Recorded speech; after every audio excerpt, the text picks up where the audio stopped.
Sometimes we're like, well, if God is with me, why is it going like this? If God is with me, why aren't things better? If God is with me, why do they seem to get that and I don't seem to get that? I feel like I'm performing pretty well.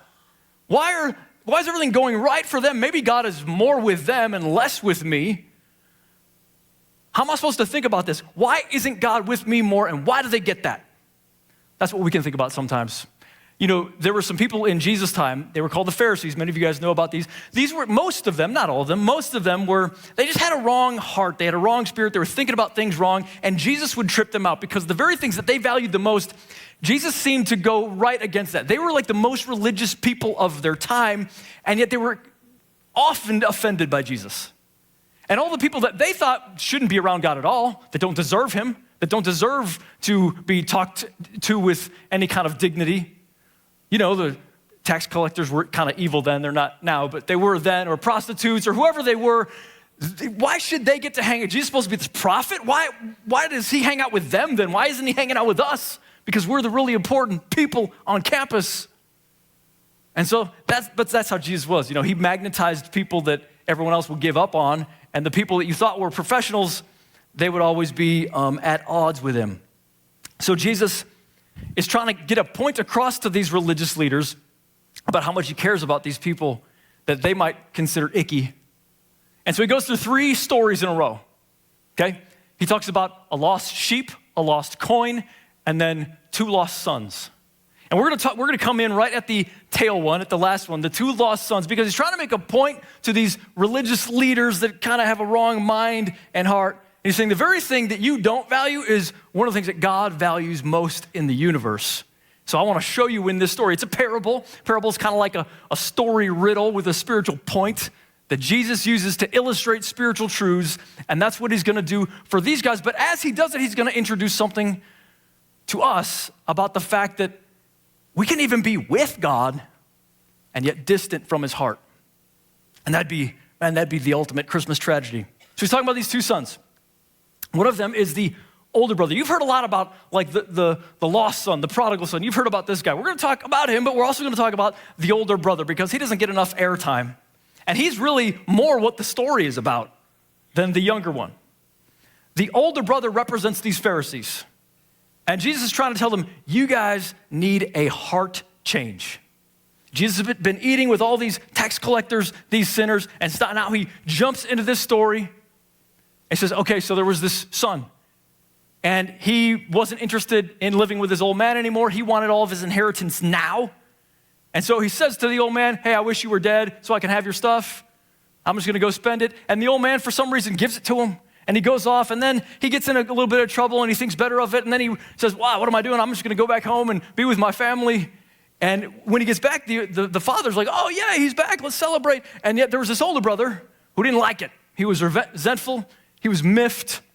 He didn't want to have anything to do with this celebration because this father was celebrating the wrong son. And what we've got to understand is these 2 sons represent 2 really different approaches to life.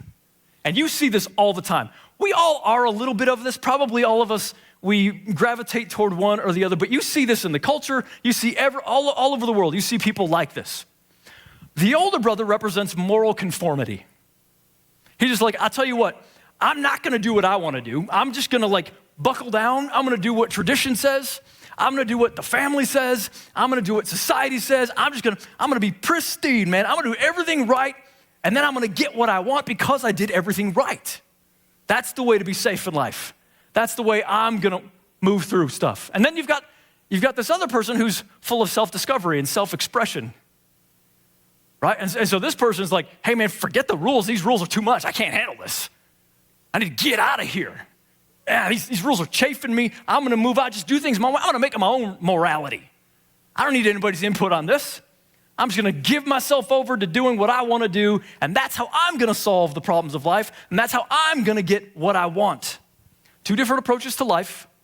Jesus is talking about both of them, and what he's really trying to do is shatter our expectations about what's important to God. Because most of the world is gonna think the thing that's really important to God is moral conformity. That's what he's after. Now, we have to applaud the younger brother for a little while. I'm going to call him the younger brother. We mean younger brothers and sisters. He represents all people on one level. Both brothers do. We need to applaud him on some level because he really does. He wants to do something about, he feels these unique impulses in himself. He's like, I'm my own person. I want to express my own life. And God has made all of us unique. And he's given us different desires, and there's nothing wrong with expressing ourselves and be like, no, I'm my own person. I'm not just a part of a thing. I'm a thing. I'm a universe that God lives in, and it's important for me to be able to express myself. That's really good. The problem with it is this young man decouples that from his creator. So he says, instead of like, I'm a created thing that is still responsible and accountable to my creator, I just totally leave him behind and do whatever I want, and really I become my own God. One day, a kite was just getting more and more irritated because he had this string coming right out of his chest. And he's up in the sky flying around. He's like, man, I could go anywhere. Look at all the places I could go. But this stupid string just holds me back, man. And so day after day, he's fuming. He's steaming it. I hate this string. Why is this string holding me back? Well, one day, it just comes undone. He's like, finally, I'm free. And he's just flying, and then, and he crashes because he failed to recognize that the very string that he thought held him back was also the string that held him up. And that's how some of us are sometimes when we think about God's commands. We're like, I just need to be free of this. The problem is you do need to be free, but you don't need to untether yourself from the very God that holds you up and gives you commands to bless you, not to crash you, as our own ways often will. So that's the younger brother. But then this older brother, he's a moral conformist, man. He says, I'm just going to work hard. And Jesus says, I know that would seem right, but it's actually the wrong way. Jesus' message is, this is very deadly. This is a poison. And it not only will hurt you, it'll hurt your community, it'll hurt your whole world. When you think about what Christians look like in the culture, when you think about how does the world think about Christians, when you think what you hear in the news or what you hear at the office or what you hear anywhere, mostly what you'll hear that is negative is about, man, these doggone moral conformists. They want to take away everybody's fun. They want everyone just to get in line with them and do things only their way. And they're all miserable. Everybody knows it.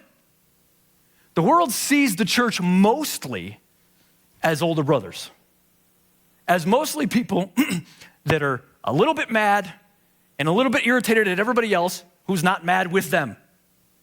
Now, that's not necessarily fair. It probably is fair at different times and different places over the generations when people got that wrong. It's not true, but it doesn't matter that it's not true. It's how people see it. It's the brand that the church has. And Jesus says, that's why it's not only deadly to you personally, it's deadly to the entire world. I don't want people thinking that the poisonous message of moral conformity is what God is after. That is not what he's after. So, Jesus continued. He's been telling them these parables. Verse 11, chapter 15, there was a man who had two sons. The younger brother. We're going to talk about him first. We're talking about three characters in the story and then two more hidden ones. Here's the first one, the younger brother. The younger one said to the father, Father, give me my share of the estate. So he divided his property between them. He's like, I don't particularly care about you, Father, by the way. I just want your stuff. See, I've been thinking about this. And as soon as you die, he's the second son, so he only gets 1/3. The first son gets 2/3 of all the inheritance, but he gets 1/3, so he's thinking this through. And remember, in this time, the inheritance is land. It's not just what he's got in the house. And so he's going to sell all this land. He's going to liquidate it. He's going to use it. And he's like, yes, that's what I want to do, Father. Now, this is terribly insulting. In fact, according to the law in Deuteronomy, he could have had the kid stoned for this. He doesn't. The father, he's like, okay, let's see what you get. We're going to cut that kite string and see what happens. Verse 13, not long after that, the younger son got together all he had, set off for the distant country, and there squandered his wealth in wild living. Sold all this land, got all this money, went and squandered it on wild living. After he spent everything, there was a severe famine in that whole country, and he began to be in need. Sometimes we interrupt. We feel bad for people who are going through a hard time when we try to interrupt their suffering. And we try to be like, oh man, that's really bad. Let me save you. This guy didn't really need saved. He needed the famine. He needed something to bring him low. That was the first domino that ends up sending him back to the Father, was how hard it got. So before we jump in and rescue everybody, some of us got a rescue complex. Let's check that a little bit and say, is it possible God is using this to draw them to himself? So he went and hired himself out as a citizen of that country, sent him to the fields to feed his pigs, and to feed pigs. He longed to fill his stomach with the pods that the pigs were eating, but no one gave him anything. When he came to his senses, can you imagine this kid? He's out there, he's working all day. He's looking at like the pig trough. Oh man, that was pretty good. Gosh, man, look at those pods. I know there's a couple of roaches in there, that's fine. He's just getting more and more hungry. And he's thinking about it. And I just picture this. I just pictured like one moment his head like jerks up.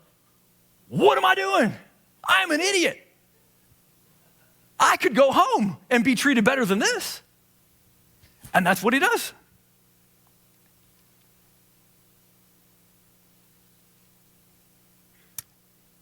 And he came to his senses. So how many of my father's hired servants have food to, said, how many of my father's servants have food to spare? And I'm starving here to death? I'll go back to my father and say to him, Father, I've sinned against heaven and against you. Now, what I love about this guy's conclusion, he knows enough about the Father's heart that he thinks that will work. Okay, so there's one version, when the religious leaders are hearing Jesus tell this story, they're hearing that and they're like, that stupid kid, that father's never gonna accept him. He hasn't done anything right. All he's done is waste everything. He should look forward to getting a beating when he gets home. That's what they're thinking. So the idea that the Father's actually going to accept him is what is offensive to these Pharisees and religious leaders. They see God's heart as primarily angry at sin. Well, you can't do that yet, man. You got to make up for some of that stuff. You can't just go to him. You better get your act back together a little bit. That's what this kind of heart set, that's how they see God in the entire world. They think first get better, then go to God. This prodigal son sees it a little bit different. He says, here's one thing I know about the Father. Even though I betrayed him and I did some stuff wrong, I know his heart will still be more friendly to me than these pigs. I'm still better off with him than I am over here. What did he do? He trusted that God's heart was primarily friendly. My friend, he's right. He's got the right interpretation. That's what Jesus is telling us. No, God's primary heart towards you is not, he's not just angry about your sin. That's not what he thinks about all day. When God thinks about you, he doesn't think, man, I hate the last thing that they did. His heart is primarily towards you, the heart of a friend. Do you know that's true? I just want to warn you, you're missing a few spaces to say amen, just so you know. Like there's a lot of good that I'm already preaching here, and I'm looking out, I'm like, does anyone even feel this? Because I'm feeling a lot of it right here. It's okay, the sermon's not over. You've got time to get a little bit louder. But he says, verse 19, I'm no longer worthy to be called your son. Make me like one of your hired servants. And here, he's correct. He's got the good kind of shame right here. He begins to self-identify the right way.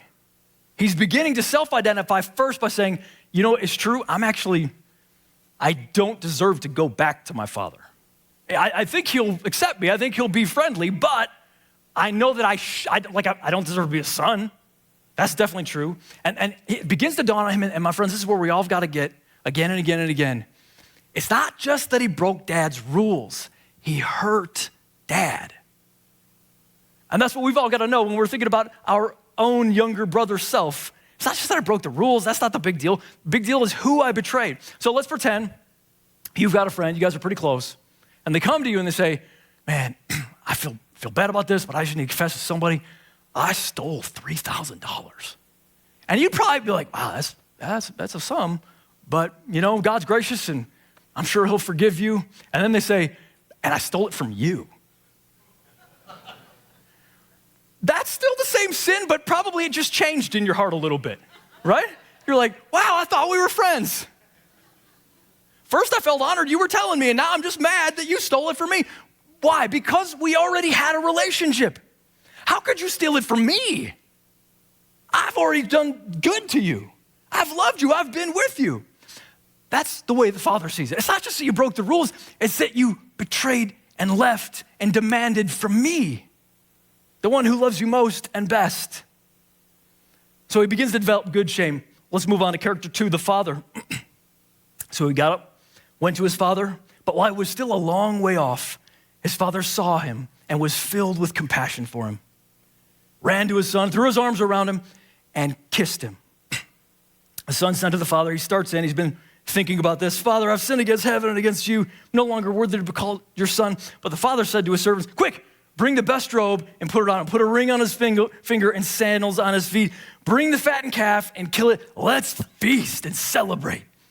For this son of mine was dead and is alive again. He's lost and now he's found. So they began to celebrate. This guy's coming back and he's like, I'm ready to work. I'm ready to work for the old man. I'm not going to be treated with anything special. I'm just going to be treated like a slave. But the old man isn't having it.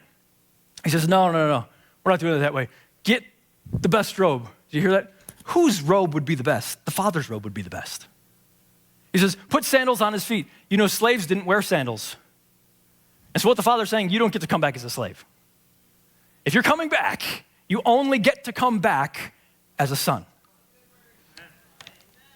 Are we hearing that? God just don't want you to just do stuff for him. He says, look, you're an heir, and you're still an heir, despite everything that you've done. See, my friends, we're all gonna sin, and we're all gonna stumble in many ways, and we're gonna get some minor things wrong and some major things wrong. And God says, I can forgive that. I will welcome you back. I will celebrate you. I will open my arms. I will even honor you in the presence of others. And now this younger son is beginning to realize and think and contemplate about the fact that his identity is growing. He went from, okay, I know that I'm not worthy to be called his son. He goes from acknowledgement that he's a sinner. But did you see right there at the end of verse 24? So they began to celebrate. The young man goes in and does celebrate. He doesn't just stand outside and be like, nah, but I suck really bad though. Like he doesn't do that. He gets it, he believes it. I know I am a sinner, but I know that I am a forgiven sinner. Guys, that's really important in terms of our identity. See, God doesn't want you to just beat yourself up all day. Yes, that is true. If you're just thinking, man, I'm so awesome. I just don't do stuff wrong. I'm better than everybody else. Yeah, you need to first go to step 1 and understand that's not even a little bit true. No, you are a sinner like everybody else. You also have hurt the Father's heart, but we don't stop there. We progress from there to, I am a sinner, but I am a sinner who is now and forever a forgiven sinner. And that way I'm a new thing. I'm not even what I was before. I'm not even what I was before I left. I'm something new. I got raggedy and torn up, and now I come back and I'm restored, and I retain some of the wisdom and the knowledge I got from going into the pig pen. I'll give you an example. This is one of my first Bibles. I got it in 1996. And I tore through it, man. I was just in one of those phases where the Spirit of God was on me, and I'm like, I gotta know everything about this. And so I tore through the entire thing. I tore it up. It was kind of a flimsy cover, and so it all got falling apart. And it became kind of a raggedy version of what it once was. Then I went to a friend, and I said, can you restore this for me? Can you make it so that it's better than it was? Because it wasn't all that good in terms of its binding. And so she took it, and she sewed it together. She got better materials, and she made it an even better Bible. Now, what's so powerful about this for me is all my early first notes, you know when you're first figuring stuff out, maybe, some of you? You're like, oh my gosh, and I'm writing down all these notes, and all these things are now captured. This is so valuable to me. It's more valuable. I couldn't just go buy another one of these because it's got my heart in it, okay? And she took that raggedy version and she made it, now it's even better. It retains all the old stuff, but it's also improved and better than it originally was. See, when we come to Christ and we get forgiven, in some ways, you're better than if you'd never sinned at all. Because now you know for the rest of forever, now, 10 years from now, 10,000 years from now, you know what it's like to be a forgiven sinner. You know what it's like that your Father overlooked your sin. He didn't just not have to deal with it. He saw it, loved you anyway, and pulled you in, put on that robe, put on the ring, put on the sandals, and says, you are my son, you are my daughter, and I ain't losing you. You guys are doing better. Keep it up. See, being forgiven is cause for celebration. It really is. Here's the older brother, third character, the older brother. Meanwhile, the older son, this is really what the parable's about. This is how Jesus is directing this to these religious leaders. Meanwhile, the older son was in the field. When he came near the house, he heard music and dancing. So he called one of the servants and asked him, what was going on? Your brother's come, he replied. And your father's killed the fatted calf because he has him back safe and sound. The older brother became angry and refused to go in. So his father went out and pleaded with him. But he answered his father, look, all these years I've been slaving for you, never disobeyed your orders. You never gave me even a young goat so I could celebrate with my friends. But when this son of yours squandered your property with prostitutes, comes home, you killed a fatted calf for him? He is mad because he is not being treated the way he thought he should be treated given all that he's done right. He's looking at this comparison. He says, I'm cheated here. He doesn't even call him father. He's being super disrespectful. He's like, hey, look, you wouldn't do that in that culture to the older father. And yet that's what he does. He's thrown off all that. He says, essentially, you shouldn't love this kid because he hasn't done right like I have. You owe me a lot of stuff for all the ways I obeyed you, and I'm still waiting, pony it up. Because see, Father, here's the thing. I didn't really want you. See, he didn't say, throw me a party with you and me, Father. He said, throw me a party for me and my friends. And you give me that thing that I coveted, that I wanted. I wanted that goat. You didn't deliver, so I'm mad. You're treating him good, and you didn't treat me like I wanted. He made a deal. Unfortunately, Father didn't make that deal. It's bad news, but we've all got a little bit of the older brother in us. Some of us are more older brotherish than others, but we've all got him in there. And you can tell if you've got a little bit of the older brother when you begin to say, God, what's the deal? You owe me more than this. Look at what I've done for you, God. Look at the way I've left that, or I went and did this, and I've worked so hard to obey you. What the heck? Why are they getting so blessed, and why not me? Because here's the deal. This cost me a lot, and if I'm being honest, I was expecting more than this. I was expecting more. And many of us, that was even part of how you came to Christ. You were like, yes, I want Jesus like that. I see that that's an incentive, but I also want what God's gonna do for me. And that's what Jesus is putting his finger on. Hey man, God is gonna do stuff for you, but if you're thinking about this like God owes you something, like it's a deal you and God are shaking on, then here's the problem. You're still really trying to control God just the same way that the younger son was controlling. They're both trying to control God. One is by throwing off all the rules, and one is by obeying the rules so meticulously that God has to. God has to. If you're gonna be good, you've got to do what I decided you would do. And my friends, these people are all over the world. And it's just the wrong way. And it's in all of us. One day, a king had one of his servants come in, and this servant in particular had a little bit of land, and he grew carrots. And he loved the king so much, he wanted to bring him his best bushel of carrots. And so he brought the best bushel to the king. He said, King, I just think you're the awesomest king. I just want you to have these carrots. They're my best stuff. Go ahead, take a taste. The king takes a taste. I'm like, oh, these are good. He sees the guy's heart and he says, man, you really love your king. I'm gonna give you my entire garden to be over. Why don't you run my garden? My garden isn't this good. Why don't you run all the lands that I have? And you can be in charge of that. Well, one of the noblemen is nearby. He sees this. He's like, oh my gosh, he just got all this land.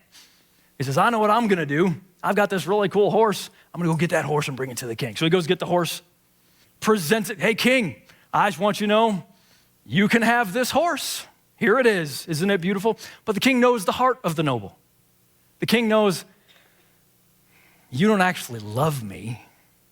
You just want what I can give you. So thanks for the horse. And that's all he gets. Do you see the difference? One gives to the king because he loves the king. Another demands or implies the king will owe me if I do this for him. Friends, elder brothers go around doing a lot of good. I know this is gonna sound mean, okay? I don't mean it to sound mean. I'm just trying to tell us truth. And the truth is, there's a lot of great, good-hearted people that do a lot of good on planet Earth. There is a strain in all of our hearts that from time to time, what it does is I'm feeding the hungry, not for the hungry, but for me. I'm clothing the naked, not for the naked, but for me. So I feel better about myself. So I can have my record and present it to God and be like, see, I saw all these people doing nothing, and I'm the one who stood up. I'm the one who did it. Aren't I better? And that's how they control, or quote unquote, try to control God.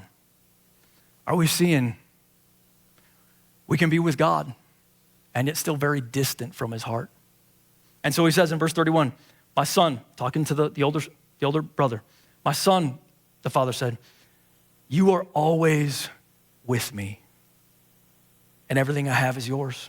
But we had to celebrate and be glad because this brother of yours was dead and is alive again. He was lost and now he's found. Emmanuel. Jesus says, I am with you. I am with you, but you can be with me and our hearts are a universe apart. Because the truth is, you don't care about what I care about.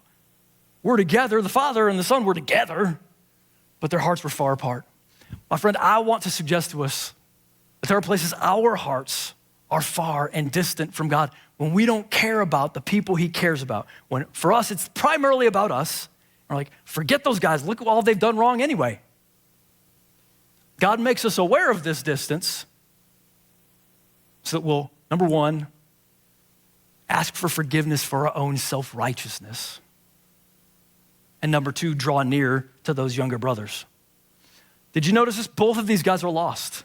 Both of these guys are resentful of God's authority and trying to control him in different ways. So let's talk about the two hidden characters. The first hidden character in this story is the Christian. The Christian is the one who has experienced what the younger brother has experienced, but has moved on to say, now I also care about younger brothers. Remember, see, this is different than the gospel, whereas the older brothers are trying to get God to do stuff because he did stuff. The gospel is different. We talked about this last week. The gospel says, Jesus likes you. Jesus forgives you. Jesus is able to take away the penalty for your sin if you trust him. That's the gospel encapsulated. Christians believe the gospel. What that means is they say, it's not just that those are wrong or those are wrong, it's that everybody's wrong and everybody's loved. And Jesus whets everybody who trusts him's appetite to grow in obedience out of love, not to get God, to do something. Is this so deep that your minds are just blowing and you can't even speak because it's so profound? I'll trust that that's the reason I ain't getting more amens over here. But all that is a dead end. See, true Christians, they understand it's not just that I'm repenting for my bad stuff. It's not that I'm asking for forgiveness for my bad stuff. Check this out, stay with me. I'm repenting for the sin that's underneath the sin, which is my own self-righteousness. I'm repenting from all the right things I did for the wrong reasons. I'm saying, God, it's not just my actions, it's my heart that is wrong. And I need you to forgive it because I will, in your name, do stuff for me. And it leads to flocks leaving the church because they're like, this is not relevant to me. All of these are older brothers. All of these just want what they want and they don't care about the hurting for the sake of Jesus. So first hidden character is the Christian, but the second hidden character and the most important character is the better brother. See, there's a version of the older brother that would have been good. There's a version that would have celebrated. Oh my gosh, yes, I love that this son gets to come home. Check it out. Did you notice this party costed the older brother? Because all the inheritance is his now, okay? So if we're killing fatted calves, which can feed a whole community, he's like, that's my calf. This is all mine. I'm throwing this party and I don't even want to. It costs the older brother, but the better brother says, I know it costs me. The better brother looks at you and looks at the father and he says, steps forward. I'll take them. Yeah, whatever it costs. I'll do it. It costs my blood. Let's go. Because I want them. He's the better brother, and he leads the right way. This brother missed his opportunity to lead. Jesus, the better brother, says, right now we're going after people far from God. We will severely inconvenience ourselves to help people find their way back to God. That's what we call the fierce code. That's the first code in the fierce code. We will severely